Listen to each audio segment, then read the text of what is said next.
top laner this early is not something we tend to see. It's really, it's really interesting. We don't know if they're going to put resources into this. I do think Camille is a very safe, blind pickable, especially carry top laner.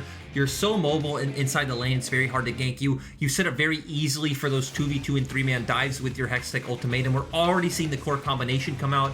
I think even though Galio could be a flex, when you typically see it in tandem with Camille, it usually does go towards that mid lane. So, you do have more opportunity to go towards the top half of the map. Well, the Galio-Camille combination, something that we have spoken about on many different casts when it is picked. It is a very powerful and potent combination. You drop down the Hextech Ultimatum, comboed in with the Galio going in. It's a dive buddy. It works very, very well. I feel like that was something later on in the game Mo was kind of missing. He was opportunistically finding his ways on the back line rather than having someone dive in with him. And for EDG, they're going to go with the Samira and the Gragas. So the Gragas can go up the top, can go into support role, but they have locked themselves in, and immediately we see Y4 going towards the Vayne.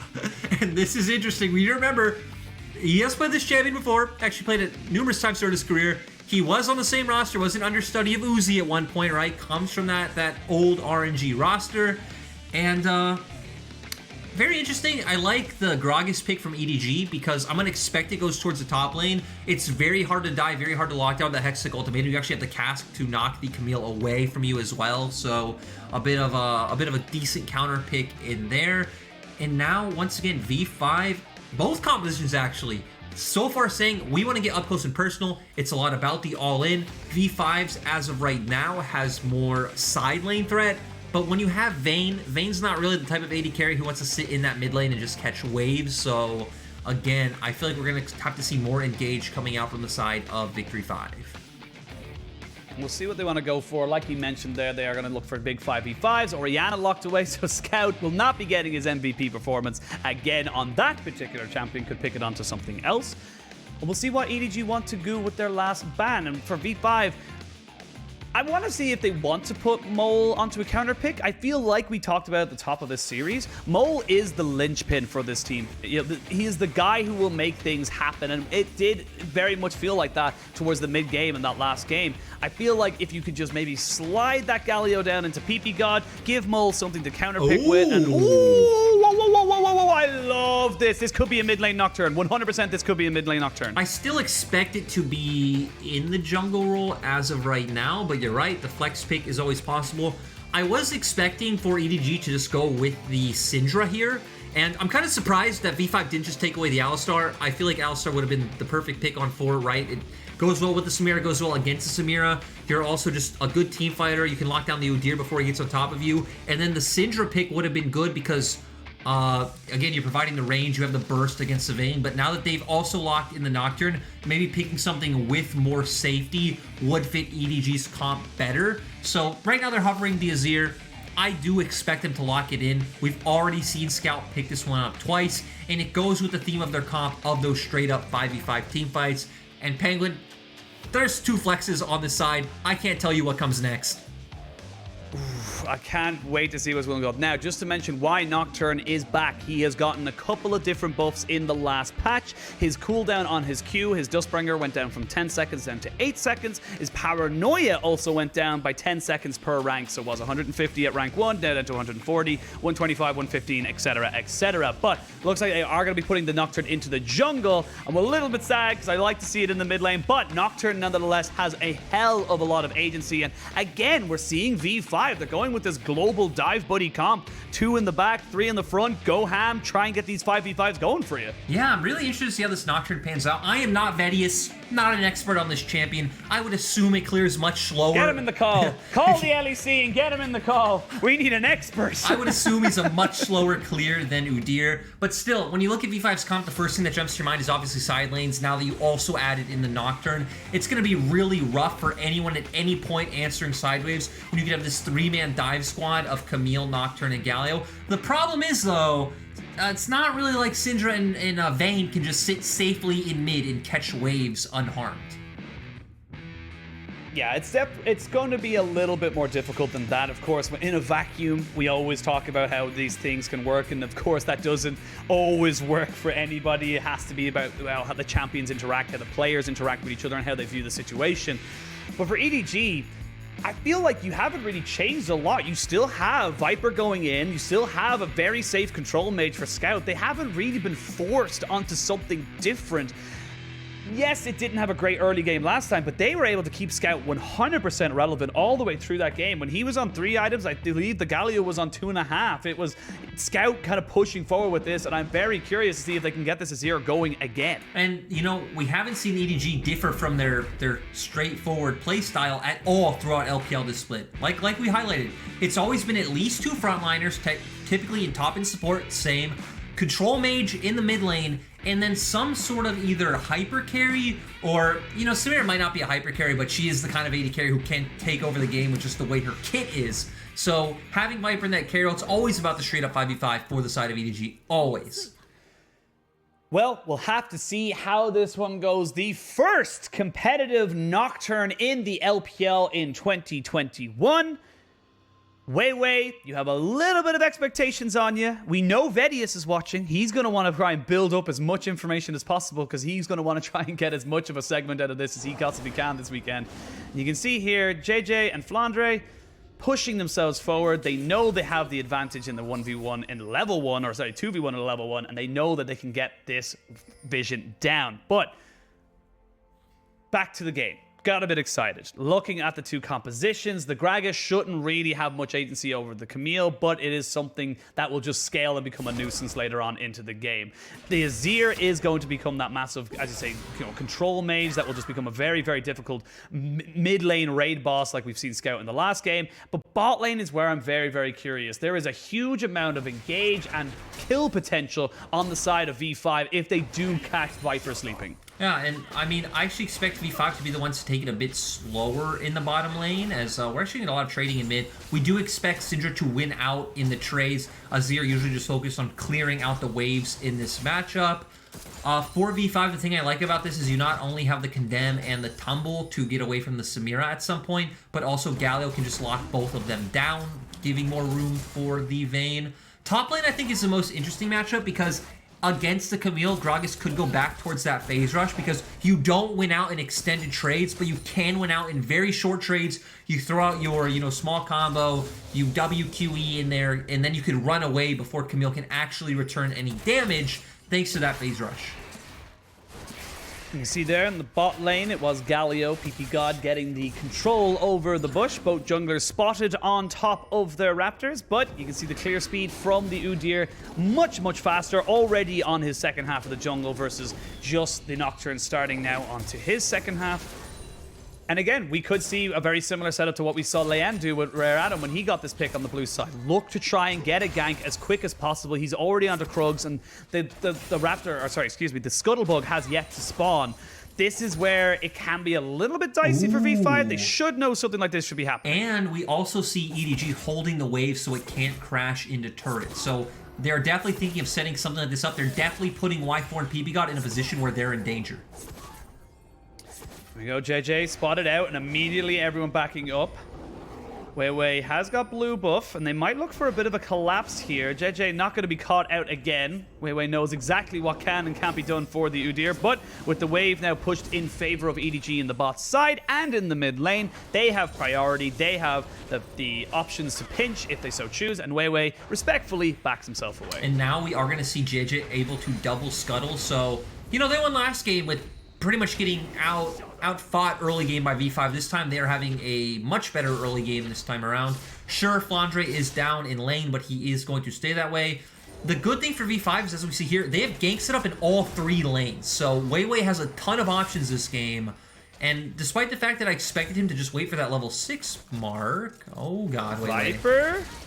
Okay, he's got the dash. He should be able to get himself out, no problems whatsoever. I felt like they had separated, and I got a little bit scared for the EDG bot lane, but they just make sure that WeiWei was delayed in his back, and we can see, ooh, the CS differential. Jiejie, he's not looking for ganks. He's looking for farm, and he's looking to get ahead as quick as possible. He's already got a level lead and about 12 CS as well, so that's 3 camps. I think it's definitely the smart play. He clears so much faster than the Nocturne. And then, right, the first thing we're going to wait for is the level 6 play coming out from the Nocturne. You can make it in any of your 3 lanes. You go mid, Scout of the Week comes up from Mole, you instantly burst the Azir. You go top, the Hextech ultimatum's there. But Jiejie actually going to be the one to find a gank mid first. Yep, Jiejie gonna find it. Not gonna use the flash up from Mole. First blood to Scout, and EDG starting off this game right. They are. I mean, now you're going to be able to get that wave in. Mole doesn't have TP either, so it's going to lose a lot of gold and EXP in the mid lane. So Scout should find a bit of a lead here. And still, you just lost another campus WeiWei. Your level 6 spike is going to be denied. Level 6 already there for Jiejie. By the time the ultimate comes out from WeiWei, you're going to make a choice. And if Jiejie can be there, you're going to hard lose the 2v2 or 3v3 that could potentially be taken. Yeah, and if I'm the side of V5, I'm looking towards that top side. You will have level 6 for Langx very, very soon, so the Hextech ultimatum to lock down Flandre would be the easiest of ganks. Yes, you can go for Scout, but he's still a very slippery champion. You need that kind of hard lockdown for Nocturne to really get kind of any kind of purchase into his ultimate. It's one of those, you have to work for him rather than him working for you, and that's why we don't really see the Nocturne picked all that often. And you can see Jiejie now, he's going to feel very, very confident just roaming in, feeling himself, just roaming down towards these bot sides, just keeping his lanes in check. I was going to say, I actually feel like WeiWei, once he hits 6, should put more focus spot, because again, that cask, oh my god, Meiko goes in. ppgod flashes away. They do get the stun down, 3 times the charm. Jiejie taking a couple of hits. They have got the silver bullet procs coming down. And WeiWei has to back away. The Dustbringer's on there. Scout, though, in a little bit of trouble. Has no flash. Mole expending his as well. This could be a bit of a trade.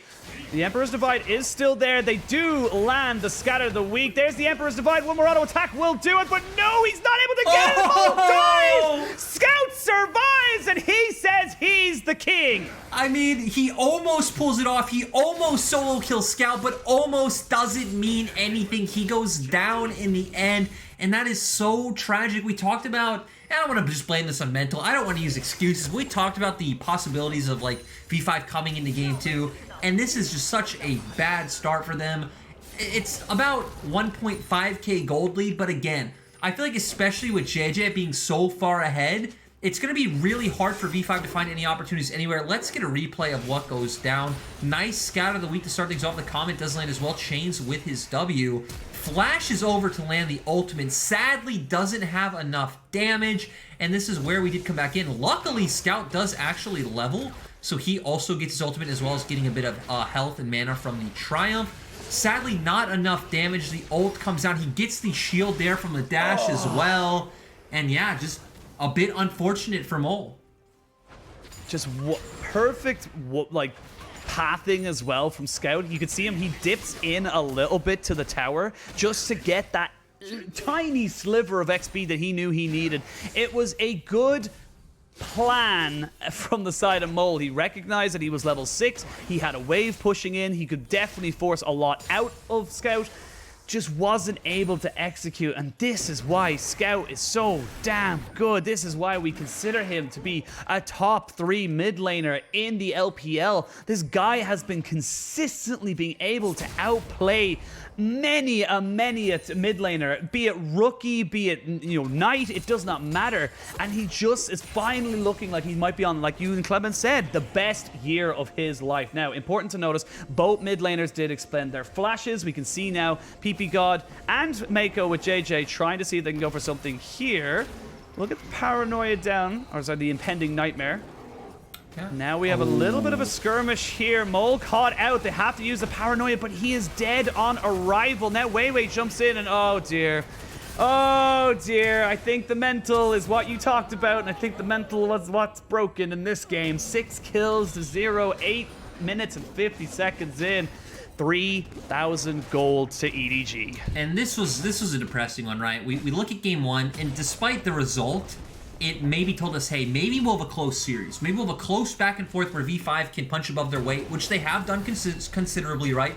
They hadn't been 2-0'd until they lost to TT in their last match.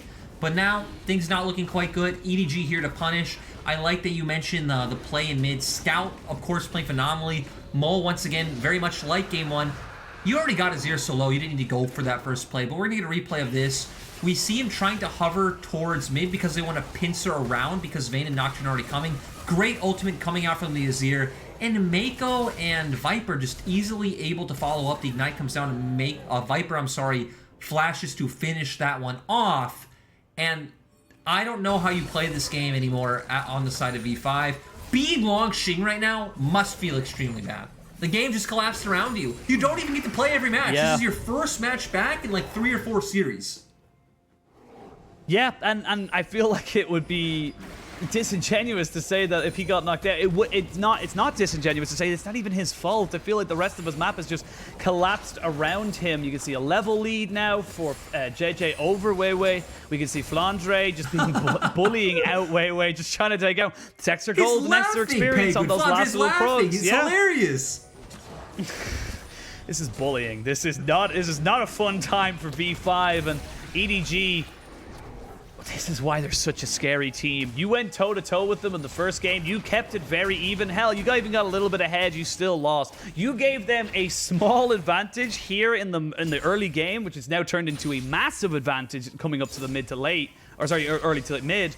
They're just rolling you. There's no other way to put it. And I feel bad. I don't want to be, disrespecting any of these players, but this is just the difference between EDG and what feels like the rest of the pack. Yeah, and again, it feels like that V5 are one of our higher variance teams in the LPL. They've taken games off some of the best. They took a game off WE. They almost took a game off EDG in that first series. But they're also the team that can get 2-0'd by TT, which is quite disappointing because we know the individual level of these players is here. But I don't know. It feels like they do take a lot of chances, and yeah, they just got punished this time around. They're also very one-dimensional, right? That was what we thought V5's biggest problem was in 2020. Was they're very one-dimensional in the way they like to play the game. You know who the set factors are. You know they're going to leave topside on an island. You typically know what Y4 is going to play and how he's going to play it. And it's usually up to a combination of WeiWei and Mold is split because ppgod and Y4 and Sugar haven't been having the same impact in most games like they did in 2020 with ppgod and Sam D. You can see here 2-level difference into the mid lane, just short up to 1 there by Mole, and there's nothing he can do. You're on the Syndra, you're far behind. The Azir just outranges you. The Azir just out damages you at this point in the game, unfortunately, because he's just got the levels to stay alive during these skirmishes. And you can see now with EDG having priority over the bot side, knowing that they have priority in the mid lane, Jiejie can run in. There's the paranoia just to dissuade. It's literally just to keep this tower alive. That's all that paranoia did. That's actually the thing that I think is more important than even just the isolated mid lane matchup, that now jungle is losing and bot is losing. So bot lane's consistently pushed out. You don't have vision of where Jiejie is. As Mole and pretty much as every V5 member, you always need to be conscious that Jiejie can be there and you can only play under turret.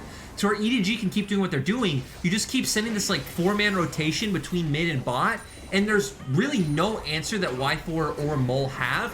WeiWei is underleveled and much weaker than Jiejie, who already has the Turbo Chem tank, and EDG can just drop this Herald and be on their way. And at this point, right, Turbo Chem tank out for Flandre as well. He's not in fear of any solo kill coming out from Langx. He still has his E, he still has his ultimate, and the flash is there as well. So honestly, for V5, you can. Oh my god! I bet if we had his player cam, he's still laughing. I bet he's still laughing. But you can try to all in one side, but like Scout has TP, so he can still answer a play. Viper having his Immortal Shield Bow, I actually think they could probably win a 3v4 or a 4v5. Just look at it. Flandre can just disrespect him. It's tough to watch as an independent. It is tough to watch and have to commentate over, but this is the issue that we said about V5, and this is what we were worried about coming into this game, the mental boom that you can come into, and you can see Meiko just jump straight in on top of ppgod. They have got a 3v4 in favor of EDG. WeiWei forced to flash away, but they're just flashing in on top of him. He's trying to keep himself alive, but they jump straight back onto Mole. Mole will not be able to trade back any kills. 2 quick kills going over to Samira onto Viper. They can take a dragon, they can take mid lane, they can take whatever the hell they want. This game is EDG's. This map is EDG's. Yeah, this is where, right, the intellectual honesty comes in, where we could talk about what plays on the map EDG should make, what, they have these pryos, they can roam these champions and go here. The thing is, when you're 6k gold up at 14 minutes, you're stacking dragons, all of your champions have an item lead this early into the game. EDG are going to do whatever they want. EDG, if we see Jiejie bot side, he's going to look for some kills bot side. If he's around mid, we're going to see the rotation towards mid. Flandre is constantly trading with Langx, doesn't really care what's happening. Unless something happens like game 1 for EDG, this is done. Because look, right there was exactly what we talked about. Langx, you can't even focus the Gragas anymore. That's why I feel like the play. Look at him, he's laughing. He's still laughing. Yeah. He's still laughing because he knows that he's under no threat. Uses the explosive cast to purely kill out the wave. Has flash available to him. Langx and Mole, or sorry, not Mole, excuse me, ppgod invest everything and they get his flash. That is not worth it in any spectrum of the world right now. And the RNG gods are with the side of EDG. They're the ones who are stacking dragons, and they get themselves an Infernal Soul to boot. Meiko walking up towards this top side, just going to be dissuading Langx, who did get his Triforce finished up. But, like, what do you do? There is no counterplay to this. Penguin, you know, isn't that a bigger slap in the face, though? You played last game, you get a Cloud Soul. You come into this game where, okay, now you have the bad early game. EDG gets Infernal. That is the biggest slap in the face. But yeah, point is, I feel like earlier on, what I was trying to highlight was, for V5, I feel like the Nocturne play had to be around bot, because I feel like Gragas has too much outplay potential in against Camille on that top side. You're trying to set up bot, you're trying to get the Vayne ahead, you have the lockdown with the Galio, the Syndra can roam as well, you have TP for Langx to potentially follow, Langx can kind of outplay the top dives as well, but when the map collapsed early from mid and from jungle, it just meant that your side lanes had no way to play the game. Oh no, even the Rift is against them. Even the Rift is against them. Just not giving them a single advantage whatsoever. Yeah, and EDG are just going to keep going for it. Yeah, they should, and they can continue this one. Paranoia uses to try and get everyone out alive, but when you're already in the middle of 4 members or even 5 members of EDG, they can see you very, very clearly. There is a fantastic explosive cast. The other ones were just bait. They were to say, you know, we can't use explosive cast aggressively. No, Flandre knows this champion. They pick up another few kills, and this game, honestly, like right now and the way it's playing, I know I probably talked about this a couple of times in different games. This could be a perfect game for EDG. They are playing so damn well, and V5 is playing so damn poorly that I don't know if they're going to get anything. Yeah, I mean, right, V5 look kind of broken at this point. For EDG, now it's about coming back on the map. We're going to see them take the Rift Herald. Hopefully they just throw that one down mid and get this done as quickly as possible. We see the engage coming in. WeiWei and Mole hovering around their blue buff. EDG, as we highlighted, I'm sorry, can walk in anywhere they want. Paranoia comes out, gets instantly taken down. And, I mean, you can see they can just keep going. They're just too strong. The item breakpoints are there. Great cast coming out from Flandre. Sets up for Viper to dash in. And it's done and dusted, Penguin. It's all but done, sadly, for V5. They have to continue on with 8,000 gold behind, or a little over 8.5. Second Rift Herald will be taken 18 minutes into the game. They have taken out all the outer turrets. They are looking towards those tier 2s. There will be a dragon spawning in a minute 20. That will put them onto Soul Point. And EDG, this is just great from them. This is why we're hyping them up. This is a perfect example as to why we think these guys are... I wasn't a huge believer at the start of the split. Oh, they might try and find Flandre. I'm going to stop myself a little bit here. Flandre caught between a rock and a hard place. Does get Hextech ultimatums on top of the hero's entrance. There is no perfect game, and the fans rejoice, V5. You shall not be perfect game today. We take those, Penguin. The small wins are the big wins in our hearts. So V5 finding a small avenue back, getting a bit of gold in their pockets, and now running for their lives. They are going to try and see if they can find Langx, though, as they push back in on top of him. Jiejie gonna not quite get the hook shot out. Viper cleans up that one. He is now 6-0-4, so 10 kills on his participation. Yes, you got a small respite, but it is and the great words of Captain Flowers, the mountains of gold Graphius are saying that this is a long hike. That is what they're saying, and you know, I hope after EDG take this dragon, which you're gonna do right now, we have Baron coming up in 25 seconds. Just go straight to Baron, EDG. Go straight there. They're not going to, I think. That's that's way too much gambling for them. But they have the Azir, they have the Samira. They're so far ahead. They have good turn from both Gragas and Alistar. Let's just go for it, boys. Let's just go for it. Yeah, I feel like if you're V5, you gotta throw a Hail Mary. You gotta see what you got. You gotta see what you can do. I was talking about EDG. V5 can't go for Barons. But I feel like I know you were talking about EDG. I'm talking about V5, and I think that V5 have to go for a crazy play. Because if they don't, they're just gonna die again. And they're gonna keep dying. Here we go. There it is. 2 TPs. There's the Emperor Survive. It does not quite finish off Y4, but now he is dead. It's a 4v4 in this top side. 4v3, excuse me, as the Udyr and the Samira coming in off the mini-map. Flandre will be taken down. Now it's a 4v4 as they get a double knock-up, but the health bars aren't there. The wallets are too fat. There's too much money being thrown at them, and they're just being beaten down by the gold coins of Scrooge McDuck. It is just a massacre. Jiejie, that's not even fair. You can't just walk in front of him and not kill him. That's just not a thing you should do. A total BM. And now the map is open. The gold lead is skyrocketing, and everything is going for EDG. And if you are not a frequent LPL watcher, you might be wondering what happens. But V5 both win very fast and lose very fast. There is no in-between for V5. They will stomp you in 20 minutes, or, you know, they'll kind of escalate themselves to getting stomped in 20 minutes. And, you know, in this game, too, after that game 1, we're seeing that negative side. Yeah, it was a coin. V5 flipped it, and sadly for them, it didn't land on heads. And it was just a sad... I feel like it's not very indicative of what V5 can do. It's not very indicative of how good these players are. And this is exactly what you said from your point of view as a coach and you know, someone who's been able to work with these players, not obviously these ones, but players in the past, that it can go one of two ways. And unfortunately for V5, they're just going to have to take the L on this one. There's nothing else you can really do here apart from accept your fate and maybe pick up a couple of kills to stop the KDAs from getting too obnoxious for the stats teams. Because you just got to think of the next series. I hate calling those. I hate saying that, but it feels like it. I mean, it feels like the Spring Gala break, which, you know, if you viewers don't know, LPL will go on a 2-week break on the 8th. Will serve V5 very well.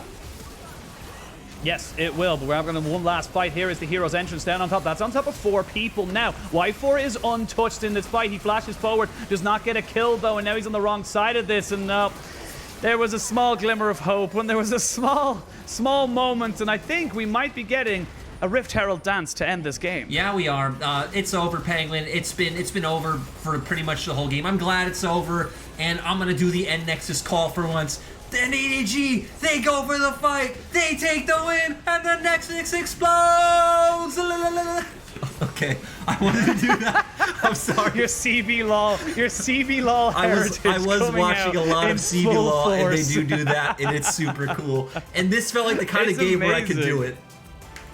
100%, and I'm glad you took charge of that call right there. I feel like it was the most exciting thing that happened was the end game call. But for EDG, they ascend above all else to 6-0 in the standings. They take a bow for what was a absolute massacre of a game 2 that doesn't really tell the story of the whole series. It doesn't. If you just tuned into the second game and you see that EDG won game 1, you're gonna think, wow, EDG just slapped them. No. Game 1 was a journey.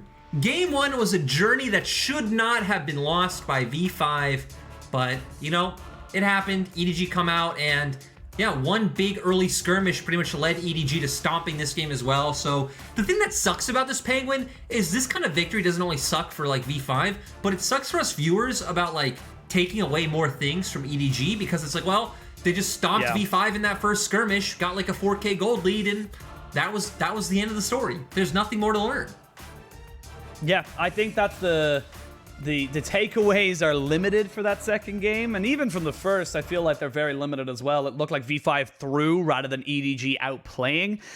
It's unfortunate. It happens. That is just the way League of Legends goes, and this is why I honestly believe that we have such, you know, justification in when we say this is the most competitive the LPL has ever been. This is the most, and yes, anyone who's just joining in saw the absolute stomp. Yes, well done. You know, competitive Omega lol. But It is, because V5 looked like they could have taken a game off of EDG. It looked like EDG could just stomp V5 if they actually chose to. It just feels like on any given game, not even any given day, any given match, any team can just turn up, turn it on, and take game wins off of other players. But it is genuinely exciting to see that, like, I right now, I don't know who our top 4 teams consistently are going to be by the end of the split. We could come back, you can look at it now and say, oh, these 4, because they're the top 4 right now, but at the end of Spring Gala, the end of spring, the spring break, if you want to call it that, we are going to have a look at who's coming back, hitting the ground running, who took a little bit sluggish time to come back, and who's going to be actually at the top of the tables for playoffs. And let's be honest, there's nothing to break down with this game. So let's have a bit of fun with this. Who gets MVP? Go Graphius. Who gets MVP? I think if you're gonna give an MVP, I think you give it to. Wait, and I want to clarify. I'm gonna say a meme. I want to clarify. We're guessing who the LPL gives it to.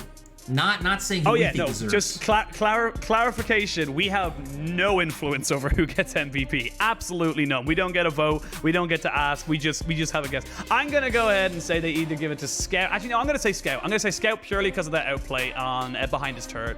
That's what I'm gonna say. You know, I forgot about that, so I was gonna go with Viper. I know you did. But you know, we know the way these MVPs works, and it feels like sometimes you don't need. Which, to be fair, I actually. Not saying Scout wouldn't deserve it otherwise. I think it'd be very hard to give an MVP in this sort of game where it just happened. But yeah, with the flashy play, I think Scout definitely is the one who will take it home. Yeah, I think Scout's definitely going to go for it, and that'll increase his tally of MVPs. He's having an absolute barn burner of a season right now, and for V5, it's a little bit of a bitter pill to swallow. I think you just kind of have to, you know, straighten up, fly right, and get ready for your game against E-Stars on Sunday. That'll be their last game before the spring break, and if they can take a win there, hopefully the mental doesn't go completely boom. You get the 2-week break, you really knuckle down after seeing your family, and you come back twice as strong. That's what I want to see from V5. Because again, game 1, we saw that they can play. We saw that they can go toe-to-toe with EDG. I want to see them be that but a bit more consistency. I mean, we've seen it time. They took a game off WE. They took a game off RNG. They've won a few series. Like they're not one of our teams sitting at one series win. They're sitting in the middle of the pack. So the potential for V5 is always there. We know that. It's about kind of being able to channel that. I think Mole has had more responsibility on V5 this split, which I think has been a bit to his detriment, to where like he's either popping off and completely solely carrying a game, or it looks like he's reaching to do that and looking for plays like when he tried to solo kill Scout this game, which has set him further behind, right? There's no real in between. It looks like he knows I need to carry or no one will carry, and it's making his variance higher. I give a lot of props, though, to Mole for that. Like, he realized, like, he has obviously a lot more information than we do. He very clearly came into that game of, like, I need to make sure that my teammates don't completely boom. So if I can get a couple of solo kills onto Scout, there is life at the end of this tunnel. I can calm everybody down. But he overextended, and honestly, like, it may look bad for him, and everyone was like, oh my god, Scout completely outplayed him. I honestly think that at least he's trying something. I think if you're going to lose, go out in a blaze of glory. Don't just go out because you lost to, you know, a load of different macro outplays and you just got, you got 500 IQ'd out of the game. I don't want to see that. I want to see proper, aggressive tactics that unfortunately sometimes just don't go your way. And to be fair, right, you're losing the Scout. Like you failed against Scout. Scout is one of the better LPL mid laners, one of the best LPL mid laners. So it's definitely warranted. And yeah, Flandre, I think, also had a good series. Looking at Flandre's player cam consistently in game 2 and just always seeing him laughing really is fun to see. It's nice now that Flandre's on a team where he doesn't have to have these worries, right? He doesn't have to kind of think, oh my god, what about the rest of the map? Flandre can play his game. He played well. He got through laning phase. Didn't have to worry about anything this game, and it just happened. And the one thing I want to see for ADG, I guess on a serious game point note, is how do they just keep running this kind of 5v5 teamfight style every game? Are they going to have 2 frontliners every game? Are they going to have control mage mid every game? Scout has had 1 game of LeBlanc so far, otherwise, not on those control mages. And, it's been, again, focal point AD carries, and Jiejie's kind of been the fill player. Do they keep doing that, or do they diversify at some point? We'll see what they want to do, what's the best course of action for them, but we're going to have a look at some of Scout's highlights from that last game, because I feel we just need to be reminded just how good this guy is and why every year we talk about why he is considered a top 3 mid laner in LPL. Honestly, right now with the form he's in, he could be considered the best as of this moment and time. Yeah, he's performing really well. We saw Mole try to go for this outplay instead. He's playing around Vision very well. Did hit 6 as you highlighted, hovered towards closer to his turret to get that XP.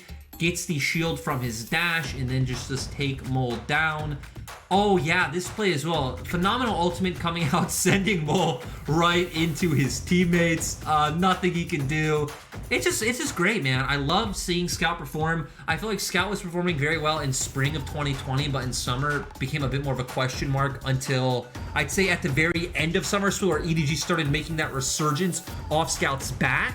It's nice to see in spring, once again, Scout is able to step up. And we need to remember that, you know, EDG made it to playoffs when Scout was playing well in spring last year with a much worse roster. Now Scout is stepping up again, surrounded by a bunch of, again, I'd say MVP level players in Viper and Flandre especially, that, man, there's no ceiling that can hold this team down. And I'm interested to see them keep improving, because I definitely think there are still holes. And then wondering about a team like EDG up against a top esports in form, or, you know, a team like Damwon or Suning if they get back to that form. It's gonna be fun. Yeah, it'll be very, very fun. And actually, you can see the Suning matchup on Friday, because that is EDG